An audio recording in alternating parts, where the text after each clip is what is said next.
আসসালামু আলাইকুম সবাইকে। কেমন আছেন? আশা করি ভালো আছেন। আলহামদুলিল্লাহ, আমরাও সবাই ভালো আছি। আজকে কথা বলবো যারা নিউজিল্যান্ডে অলরেডি চলে আসছেন এই সেমিস্টারে অথবা ফিউচারে আসবেন, যারা গাড়ি কিনবেন, কিভাবে কিনবেন, কোথা থেকে কিনবেন, কিভাবে কিনলে প্রতারিত হবেন না অথবা আপনার 2 টাকা লাভ হবে, সেই ব্যাপারগুলো নিয়ে। প্রথমে বলে নেই যে আম, গাড়িটা কিন্তু নিউজিল্যান্ডে বিলাসিতা না, গাড়ি হচ্ছে প্রয়োজনীয়তা। আমরা যেমন প্রত্যেক দিন 3 বার বা 4 বার বা 5 বার খাবার খাই, আমার কাছে গাড়িটা ওই রকমই মনে হয় যে ভেরি ইম্পর্টেন্ট। যেহেতু পুরা দেশটাই হচ্ছে আপনার পাহাড়ি, উঁচু নিচু, তো আপনি সমতল কোনো ভূমি নাই বললেই চলে। সো হাট নর্মালি হাঁটাহাঁটি করতেই কষ্ট হয়। হ্যাঁ, আবার যখন আপনার স্পেশালি যখন আপনি ফ্যামিলি নিয়ে আসবেন, যখন দৈনন্দিন বাজার করবেন, সেই বাজারটা ক্যারি করে, ফর এক্সাম্পল আপনি 5 কেজি চাল নিয়ে বাসায় আসবেন বা বাজার নিয়ে বাসায় আসবেন, সেটা ক্যারি করে নিয়ে আসা খুবই টাফ হয়ে যায়। আবার চাকরির ক্ষেত্রে গাড়িটা আপনার অনেক প্রয়োজন। গাড়ি থাকলে আপনার চাকরি পাইতে এবং চাকরি করতে অনেক সহজ হয়ে যাবে। ইন্টারভিউ বোর্ডেও ফার্স্ট কোশ্চেনই অনেকে করে যে আপনার কি গাড়ি আছে বা আপনি কি ড্রাইভ করতেছেন, ম্যানেজাররা ওইটা জানতে চায়। সো গাড়ি খুবই প্রয়োজন। এখন যারা আসছেন বা যারা আসবেন, প্রথম গাড়ি কেনার সময় অবশ্যই অনেক সাবধানতা থাকতে হয়। সেটা হচ্ছে বাজেটের ব্যাপার থাকে, বা নতুন দেশ, নতুন পরিবেশ, আপনি জানেন না কোথা থেকে গাড়ি কিনলে ভালো হবে, কোথা থেকে কিনলে আপনার সাশ্রয় হবে। সেই জন্য আমি চিন্তা করলাম যে আপনাদেরকে এই ব্যাপারগুলো নিয়ে আপনাদের সাথে একটু কথা বলবো। গাড়ি এখানে খুবই সস্তা, যেহেতু তাদের কোনো ইম্পোর্ট ট্যাক্স লাগে না বা লাগে না ওই ধরনের। বাংলাদেশে যেমন আমি জানি না এক্সাক্ট ফিগারটা, তারপরও 300-400 গুণ মনে হয় বেশি হয়ে যায়। ফর এক্সাম্পল, যে গাড়িটার দাম অ্যাকচুয়ালি 3 লাখ টাকা, সেটা বাংলাদেশে হয়ে যায় 9 লাখ টাকা বা 12 লাখ টাকা। এইখানে তো ওই প্রবলেমটা নাই। তো গাড়ি এখানে সস্তা আছে। আপনি 2000 বা 2200-2500 ডলার হইলে সুন্দর সেডান কার পাবেন। ছোট গাড়িগুলা যেগুলো আছে খুব সুন্দর পাবেন আলহামদুলিল্লাহ। এগুলা দিয়া আপনি আপনার প্রথম বিশেষ করে আপনার সার্ভাইভাল টাইমটা আপনি পার করে দিতে পারবেন। আর আস্তে আস্তে আপনি যত বেশি বাজেট বাড়াবেন তত গাড়ির কোয়ালিটি, গাড়ির ভালো হবে। সো গাড়ি যেহেতু এখানে প্রয়োজনীয়তা, আর গাড়ি এখানে আহামরি কোনো ব্যাপার না, তো আপনি চাইলে যে কোনো গাড়ি কিনতে পারবেন। ইভেন আপনি 4000-5000 ডলারে আপনি সুন্দর বিএমডব্লিউ, মার্সিডিস কিনতে পারবেন, যেটা বাংলাদেশে আমাদের জন্য স্বপ্ন ছিল। ও মাই গড, বিএমডব্লিউ নাম শুনলেই মনে হইতো পশ, গুলশান বনানীর লোকজন চালাবে, বা অবৈধ ইনকাম থাকতে হবে, অথবা বিশাল কোনো ব্যবসায়ী হইতে হবে। এইখানে কিন্তু ওই রকম কিছুই না। যে ছেলেটা বাংলাদেশ থেকে ইন্টারমিডিয়েট পাশ করে নতুন আসছে গ্র্যাজুয়েশন করার জন্য, অথবা যিনি গ্র্যাজুয়েশন কমপ্লিট করে মাস্টার্স করতে নতুন আসছেন, উনি চাইলেই কালকে একটা বিএমডব্লিউ কিনতে পারেন, চাইলেই একটা মার্সিডিস কিনতে পারেন, পুরাতনগুলা। এবং গাড়ি কিভাবে কিনবেন, গাড়ি কেনার সময় অবশ্যই সচেতন থাকতে হবে। গাড়ির আপনি যে এরিয়াতেই থাকেন, স্পেশালি যদি আপনি অকল্যান্ডে হন, আপনি যে এরিয়াতেই থাকেন, আপনার আশপাশে দেখবেন যে 10-15 মিনিট হাঁটলে আশপাশে গাড়ির শোরুম পাবেন। আপনি প্রথমে গাড়ির শোরুমগুলোতে ভিজিট করে আসবেন। হ্যাঁ, নিজে নিজে হেঁটে হেঁটে বা বাস দিয়ে গিয়েই হোক, আপনি চলতি পথেই দেখবেন 2 পাশে গাড়ি রেখে দিছে, হাজার হাজার গাড়ি আছে বিক্রি করার জন্য। যেহেতু নিউজিল্যান্ডে যদি একটা তথ্য বলি, যেমন ধরেন নিউজিল্যান্ডে ধরে নিলাম 55 লাখ লোক আছে, আপনি ধরে নেন যে 55 লাখ গাড়ি আছে বা 60 লাখ গাড়ি আছে। তার মানে কি, গাড়ির অভাব নাই।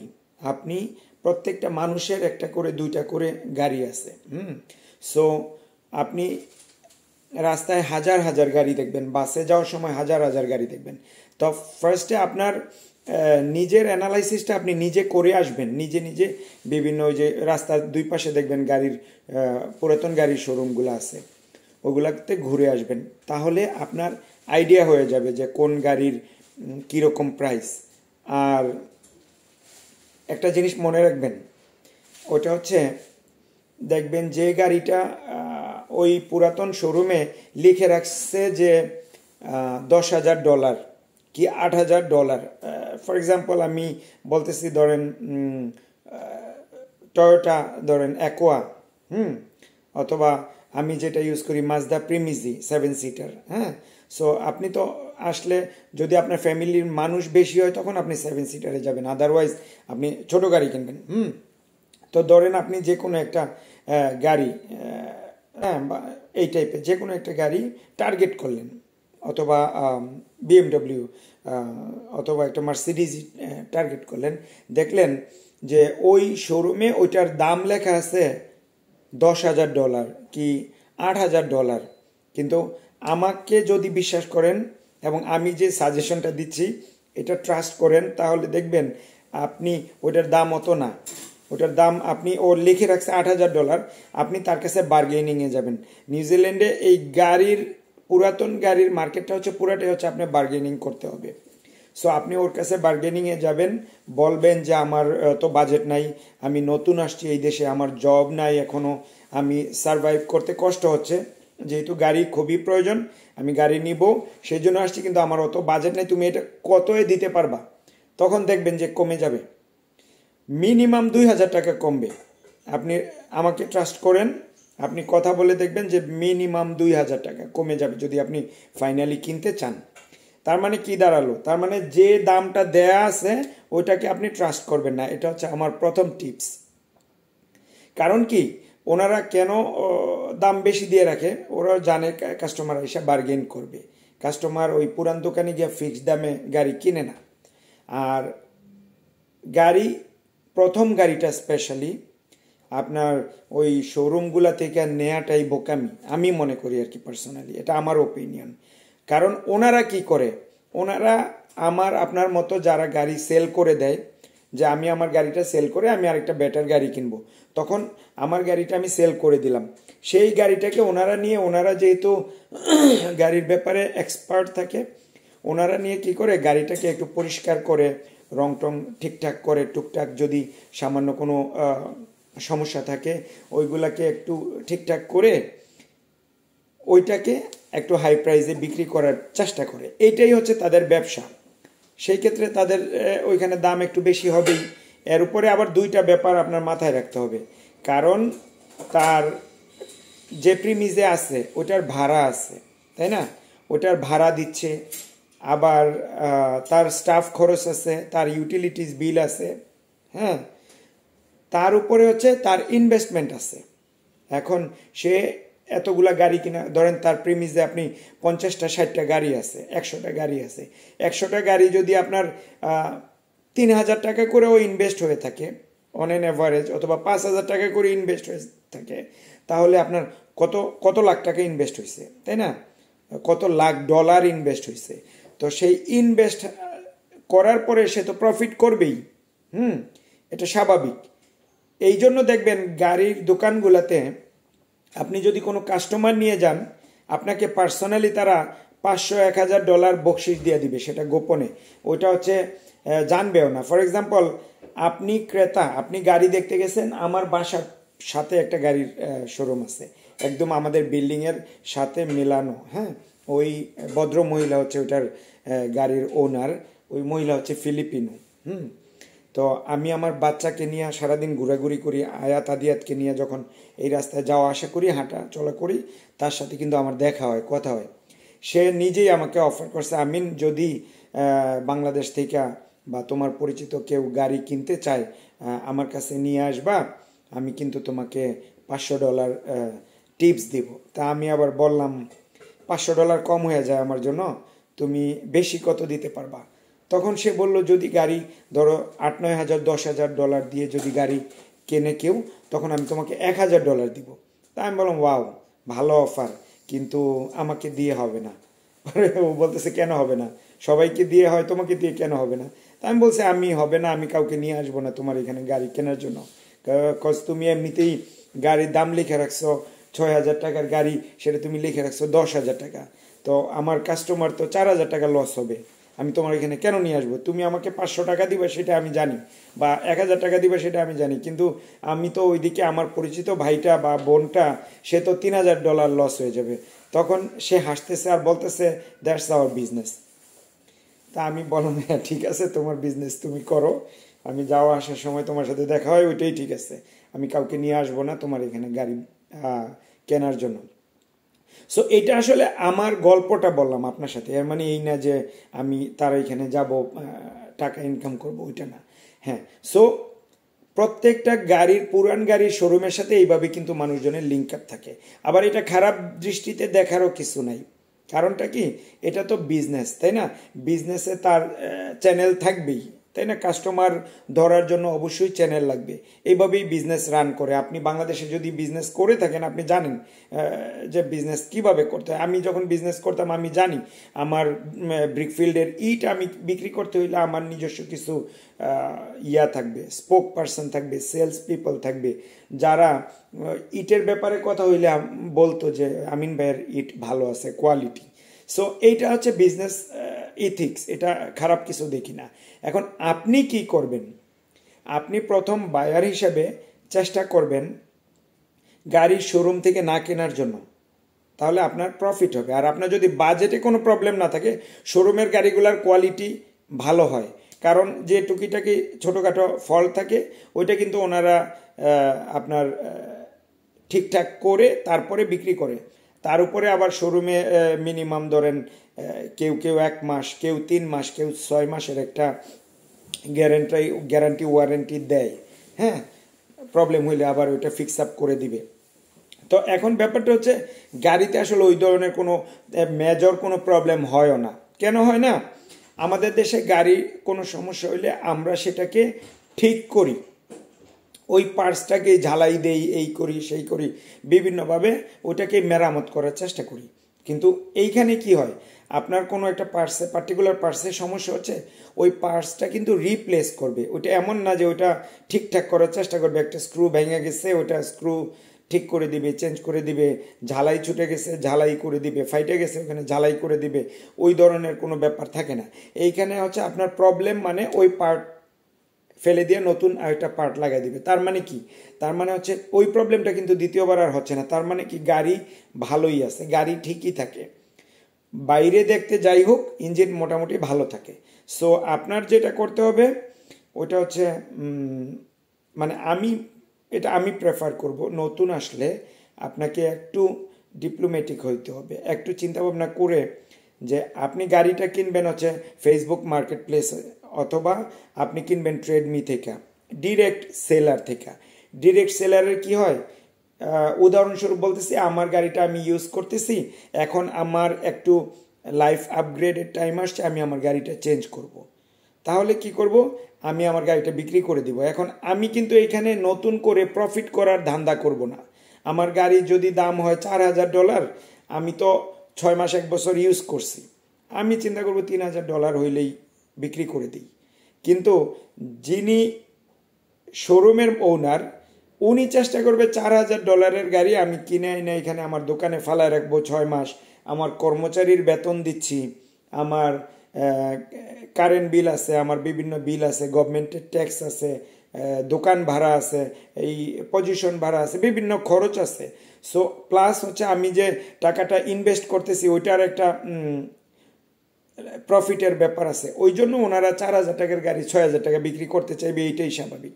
কিন্তু অ্যাজ এ পার্সোনাল সেলার আমি কিন্তু 4,000 টাকার গাড়ি 3,000-এ বিক্রি করব। তো আমার সাজেশন থাকবে আপনি ট্রেডমি অথবা মার্কেট প্লেসে গাড়ি দেখবেন, গাড়ি দেখে 4-5টা গাড়ি দেখবেন, গাড়ি দেখে নিজে যাবেন, পরিচিত কোনো ভাই যিনি গাড়ি চালাচ্ছেন এখানে ওনাকে সাথে নিয়ে যাবেন, অথবা আপনার যদি এক্সপিরিয়েন্স থাকে গাড়ির ব্যাপারে আপনি নিজেও বুঝবেন।